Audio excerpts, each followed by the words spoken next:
Well, again, good morning. You know, I love rain. I guess I'm in the right city for that. I also love, almost as much as rain, an umbrella, a really good umbrella. And I've got a little bit of a collection going.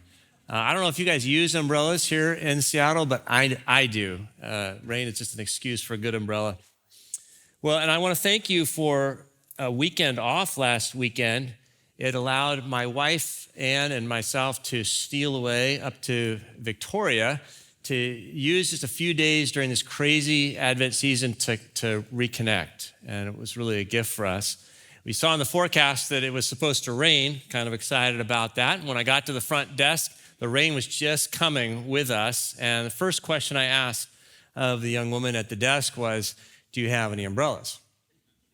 Now, this was a little bit of a test because we weren't going to take any chances. We had already called the hotel in advance to know whether we should pack our own or not. And I just want to make sure. I was feeling a little anxious about it. And she said, "Yes, sir, we do have umbrellas." I said, great. And I said, "And how would one get one?" And she said, "Well, we have them right here at the front desk. So would you like one now? You could have one now, or you could have one when you come back downstairs and go outside." And I looked around the lobby and I saw people gathering there, and I looked through the glass and I saw the rain starting to come on the driveway. And I thought, would I like one now, or am I willing to wait until later? You know, I wonder what you would have done. And then she could tell I was sort of hesitating, and she said something that struck me as brilliant. You'll see why in a moment. She said to me, "Sir, I really would be happy to give you one now, but you're welcome to get one later. We have behind us here a room with a limitless supply of umbrellas." And I thought, okay, this woman is really good. She must be a student of human nature, because she saw right through me, right? Knew exactly what I needed to hear in order to know I didn't really need an umbrella at this moment, right? We have a closet behind the desk with a limitless supply of umbrellas. Well, really, the question for me wasn't so much what was in the closet. I think as I think about it after the fact, the real question was, what was in my heart? That's where I was wrestling. And this Advent season, we're paying attention to our hearts, right? Christmas is a wonderful time. It can be a really hard time. It's a hard time because our hearts are heavy with loss. For many of us, there's someone who's not with us this Christmas season, makes our heart heavy. Or our hearts are darkened, frankly, with all the music and ho, ho, ho, and we look around and we seem like we're the only one in the world not having a jolly, jolly good time, and it makes our hearts darken. Or, frankly, our hearts are exhausted because with trying to keep up with all the tasks and all the work that's associated with this restful time of year, we just feel kind of spent, exhausted.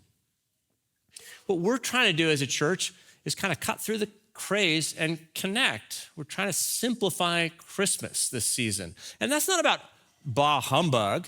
It's actually about honoring the season and trying to connect with what it's really about. And we're giving each other permission, this year. What would it take for you to simplify?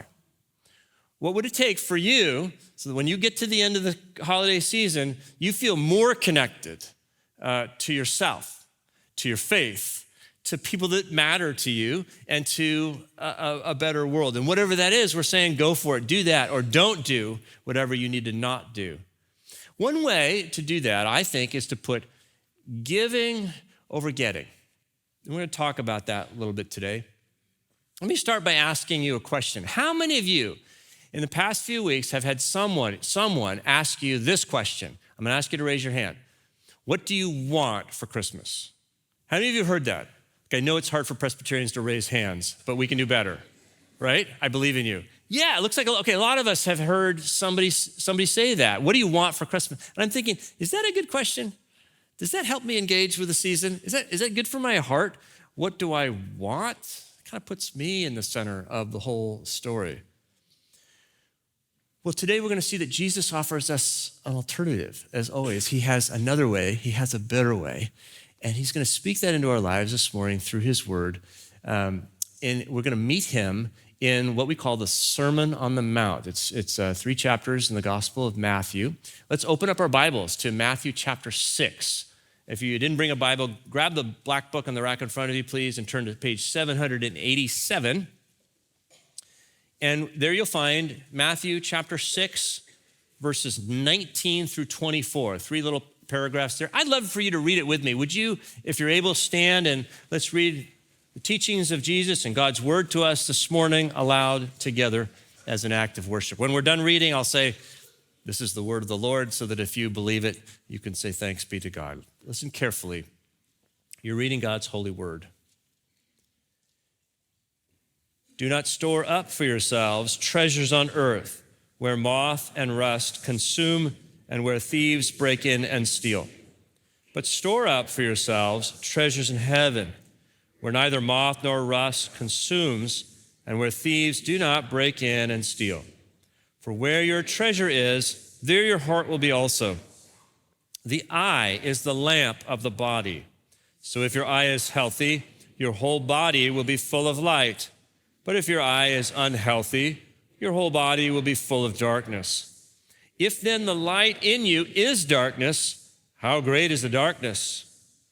No one can serve 2 masters, for a slave will either hate the one and love the other, or be devoted to the one and despise the other.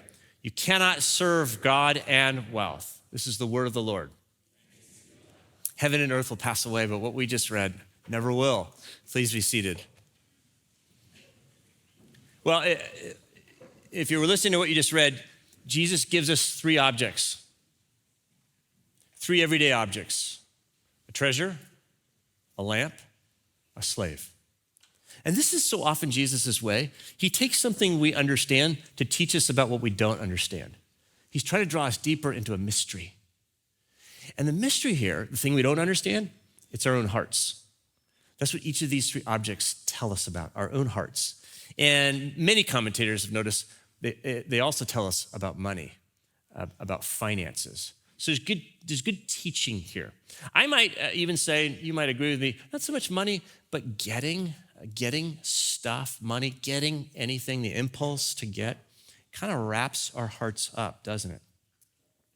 Well, let's listen to Jesus and see what we can learn from these 3 objects. The first one is a treasure. And this is about loss. About loss. Jesus says in verse 19, don't treasure treasures. He uses the same word for the noun and the verb. Don't treasure treasures. Why?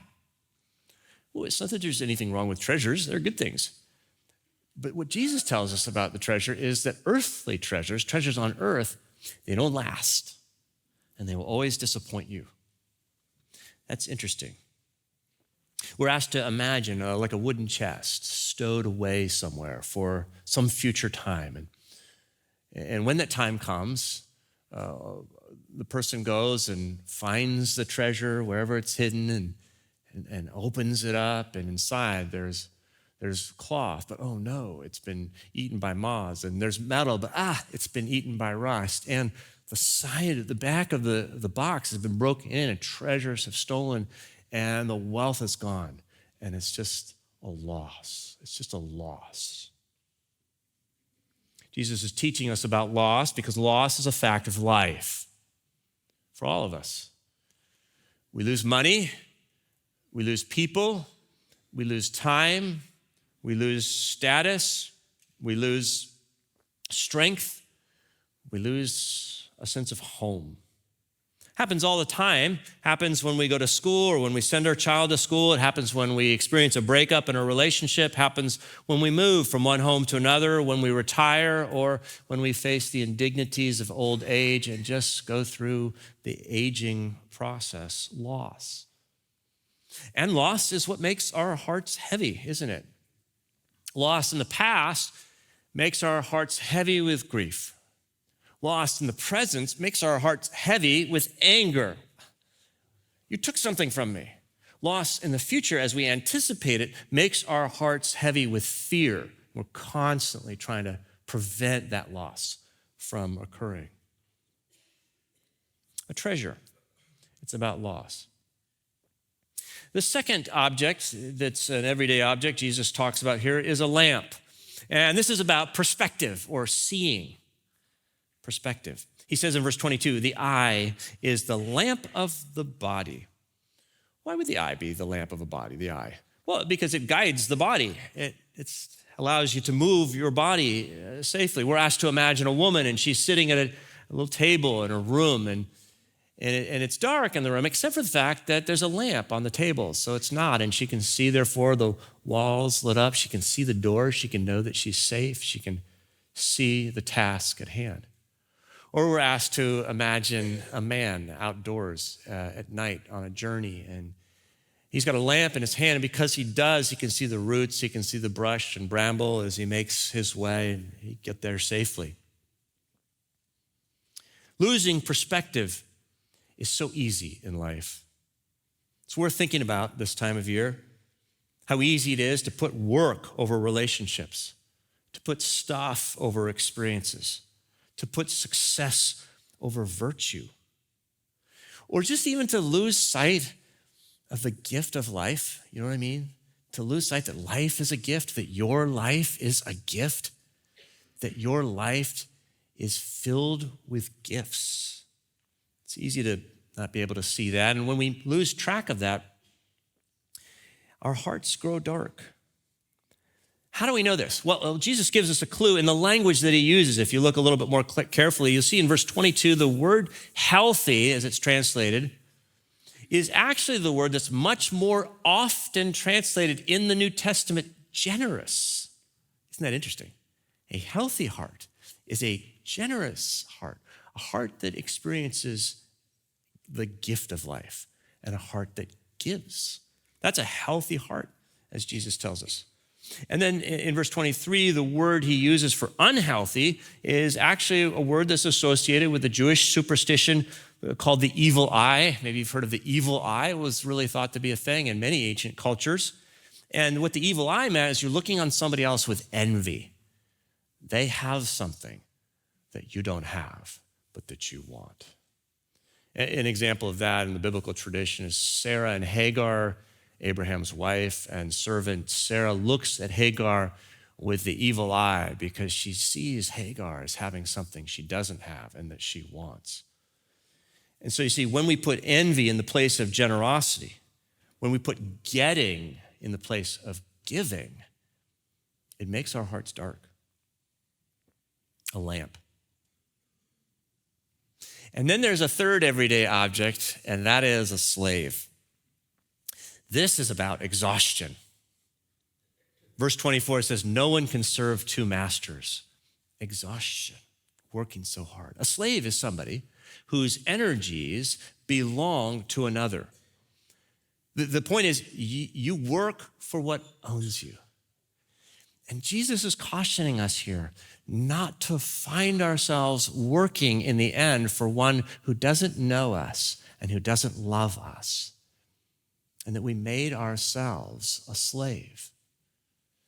The key word here, and the clue for Jesus, is the word wealth. He doesn't use the word for money here. He uses an Aramaic word, which is mammon. In some of the old translations, just pull it right across. Mammon. It's an Aramaic word, and it comes from the Aramaic word for trust. This is something we trust. You see, because over time, human beings, it's just human nature, tend to look at money and the promises that it seems to make to us, and we place our trust in those promises. So much so that Jesus almost personifies our money with this, as though it were a force, like a minor deity, because we attribute to it powers. We attribute to our wealth the power to provide for our needs, to care for our families, to satisfy our desires, to keep us safe in the face of adversity. We deify, we reify our wealth. But the surprise of this teaching is that we are the slaves and our wealth is the master. You see what Jesus does there? It was as surprising to them as it was for us. You see, in Luke 12, Jesus tells a story about a man who suddenly comes in a bunch of money. And he says to himself, well, now sit back, relax, enjoy, and drink, and eat, drink, and be merry. And we think, yeah, that's what I would do if I were rich, right? That's what money is supposed to do. It's supposed to put you at ease. It's supposed to keep you from having to work. We even talk about putting your money to work, right? We think our money works for us. And Jesus says, don't be deceived. You work for your money, whether you have it or don't have it, and it will exhaust you. You're working for a God that doesn't know your name and doesn't give one rip about you. When we place our trust in anything other than God, it exhausts our hearts. A treasure, a lamp, and a slave. Which brings me back to the wise clerk at the hotel. By the way, her name is Erica. And umbrellas. And a heart that was wrapped up in getting. That's my own. When Erica saw me hesitating, do I want an umbrella now, inside, as I'm about to go up to my hotel room, or do I want one later when I'm about to walk out that door and go outside? And I hesitated, and I'm not proud of that. She saw that. She said, sir, I'd be happy to give you an umbrella right now, and one for your wife as well. But there's a room back there, remember, with a limitless supply of umbrellas. I felt something snap in my heart. I mean, literally something, I felt it, something changed. I felt this good feeling. I felt this, this limitless supply of umbrellas back there. It was a good feeling.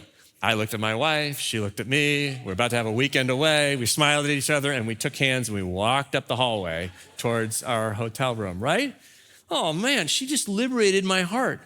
Let me tell you what Erica gave us with one word. Here's what she gave me, the gift of enough.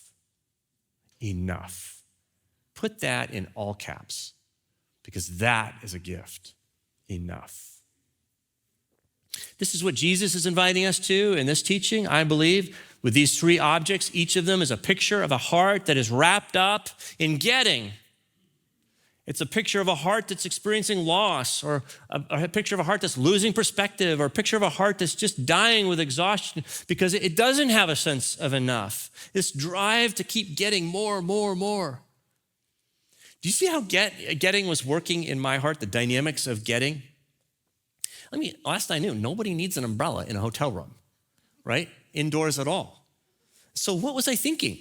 What's the hesitation? Why am I giving this some good, solid thought? Well, three things. First of all, loss. I'm afraid what would happen if later when I want the umbrella, it's not available? Oh, I'd be crushed. I know it's hard for you to understand, but I was looking forward to a weekend in the rain with an umbrella and my wife, and I'd be so disappointed. There'd be loss and grief. And right now I'm feeling fear that won't be the case. You see, loss is dominant in my heart. And perspective. In that moment, I looked around the hotel. I saw one person who actually had their own umbrella. And I saw a bunch of other people who didn't have an umbrella. They're obviously like me. They're going to want an umbrella. I just happen to be the first one who thinks about it. But someday they're going to think about it. And they're going to come to the front desk and they're going to find there's an umbrella there. My umbrella is there and they're going to take it. And I'm going to come and my umbrella is not going to be there. In fact, there'll be no umbrellas. And I'm going to want what everybody else has. And now my heart is darkening because I'm starting to see everybody else as a competitor, right? I got to get one first. What happens if I'm the one without the umbrella? It just starts to distort my perception of these other human beings that are right there in front of me. I'm willing to win at their expense. My heart's already dark. I'm losing perspective. And then exhaustion. I don't know if you've ever been to Victoria, but we didn't have a car. And so you walk to your hotel, and I have this big duffel bag. I've got all of our gear on my shoulder. Well, I walked over a half a mile. I'm pretty sure I'm conservative to say, probably to a kilometer, and I get there, and I'm at the desk, just sort of hurting in every way. And I'm considering now, for just a moment, taking two of these hotel-branded yellow umbrellas and sticking them somewhere in my load of stuff to carry them indoors. And why would I do that? Well, if I think that if I don't do it, I will lose what I want to have to somebody else, then I'm willing to fatigue myself. I'm willing to get as exhausted as need be. And so this is the power of get. This is what my heart is wrapped up in. What I'm saying is there's something going on in my heart that I don't understand. I have to look to Jesus to understand it. And he gives me a treasure, a lamp, and a slave. What's driving all of this? Well, I don't believe I'm alone. Let me just give you a few examples kind of in contemporary culture. The New York Times recently did an article about wealth in America. And they said, in the heyday of the tech bubble in Silicon Valley, people used to walk around asking each other, what's your number? And what they meant by that was, what's your net worth that you'd have to achieve in order to retire? In order to stop doing what you don't really want to do and start doing what you actually want to do. What's your number when you could actually enjoy your life? And what they were saying in this recent article is that nobody's asking that question in America anymore because our number is always more. Right? He said you can have $1,000, $1 million, $10 million. You always want more. They said money is an addictive substance. And it's killing us. Millennials are referring to themselves increasingly as the generation of work, not laziness as the stereotype is. They're the rise and grind generation. Thank you, Nike. They're also calling themselves the burnout generation. Anne Helen Peterson is a millennial who's written what I consider to be an absolutely heartbreaking essay. If you haven't read it, BuzzFeed, January, Anne Helen Peterson, parents, it'd be good to read. And in this essay, she says, why can't I get this mundane stuff done? She feels immobilized. And her answer, because I'm burned out. Why am I burned out? Because I've internalized the idea that I should be working all the time. Why have I internalized that idea? Because everything and everyone in my life has reinforced it explicitly and implicitly since I was done. Millennials, man, you guys are the high achievers in our midst, right? Perfect grades, didn't do the parties, just did everything right. And now it's immobilizing. Internalize these expectations that I would be so much, and I can never be enough. Two writers were at a party, Shelter Island, New York. The story's in New Yorker. And the New Yorker reports that Kurt Vonnegut, who is the author of Slaughterhouse-Five, turns to Joseph Heller, the author of Catch-22. And Kurt says, Joe, how does it make you feel to know that our host only yesterday may have made more money than your novel, Catch-22, has earned in its entire history? And Joseph said, listen to this, I've got something he could never have. What on earth could that be, Joe? And Joseph Heller said, knowing that I've got enough. Knowing that I've got enough. Somebody else said, enough is as good as a feast, right? There's something going on in my heart that I don't understand, and yet Erica released something in my heart that was much more powerful and beautiful, the power of enough. And I'm suggesting to you today that it has to happen in your heart or it will not happen at all. See, she did it to my heart for a moment. When she said the words, limitless supply, I felt right there, something happening. All of a sudden, I didn't need an umbrella. Actually, in that moment, I didn't want an umbrella. And here's the point. Enough doesn't come from getting what we don't have. It comes from seeing what we do. Can I say that again to make sure you go home with this? Enough doesn't come from getting what we don't have. It comes from seeing what we do. It's all about the lamp. How did I end up with enough? Not by getting more. She didn't put anything else in my hands. If anything, she delivered me of burdens. But this is the lie. The lie you and I believe for some reason is that we get enough by getting more. And then we have an insatiable heart. We think one more dollar, one more A, one more like, one more belt loop. You fill in the blank. And that getting more will never get us to enough, because enough doesn't come from getting what we don't have. It comes from seeing what we do. I want to invite you to do something, even today, if I could, just when you get home, tonight maybe, to take a moment to see what you have in your life. It'd be great to do with your family or your small group.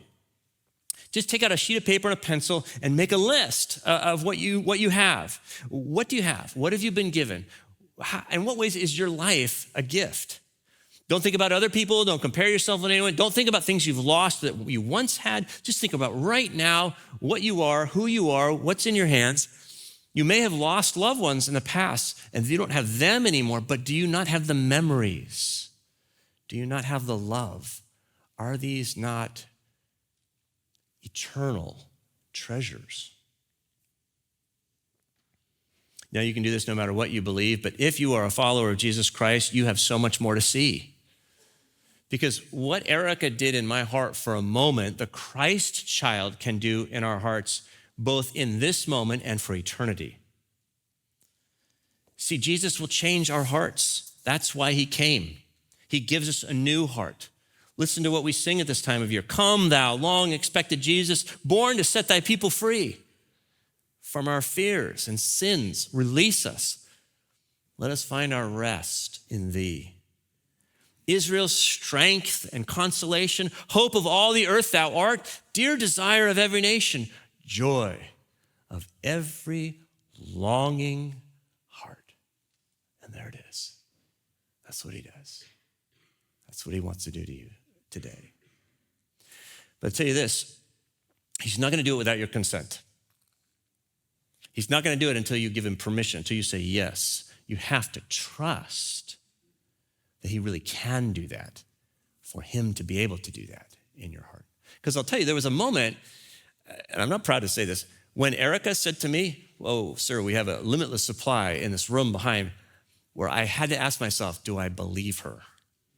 I clearly remember going, you know what? If I worked at the front desk, that's what I would say too, when I only had 3 umbrellas back there. Right? Because that's how I would maintain my supply, by giving these false sense of limitlessness, right? So I had to ask myself, do I believe what she's saying? Is that word true? Do I trust Erica? I looked into her face. And I did. I trusted her. By the way, you're going to want to know, we got an umbrella later on. It was fine. Well, it was worth trusting Erica. But this is the question that is before each and every one of us this holiday season, when we look into the face of the Christ child, through reading the Gospels, and we look into and we ask ourselves, is this true? Do I really believe this? Or is this just what somebody has said? But your answer to that question determines everything, determines eternity. That's such an important question. Do I believe this word of God? Is this just another tragic birth into a world of scarcity and deprivation? Or is this the living word of God, come to be the face of infinite love? Is there somewhere a room in heaven above with a limitless supply of love for you, of grace for all of your sin, of healing for your every wound, and of wealth, provision to meet all of your needs and to unlock your heart to allow generosity to flow out in gifts of every kind? Is there? And I want to tell you, Christmas morning is the morning that God says to you and to me, yes. Yes, there is. All of that and more. The greatest gift you can be given is the one and only Son of God. And God has said, he's yours. I will give you the gift of enough. Dietrich Bonhoeffer puts a heading over his comments on these few verses. He puts the heading, the simplicity of the carefree life. Wow, what a gift that would be. And he writes, after you've been following Christ for a long time, the disciple of Jesus will be asked, lack ye anything? And you will answer, nothing, Lord.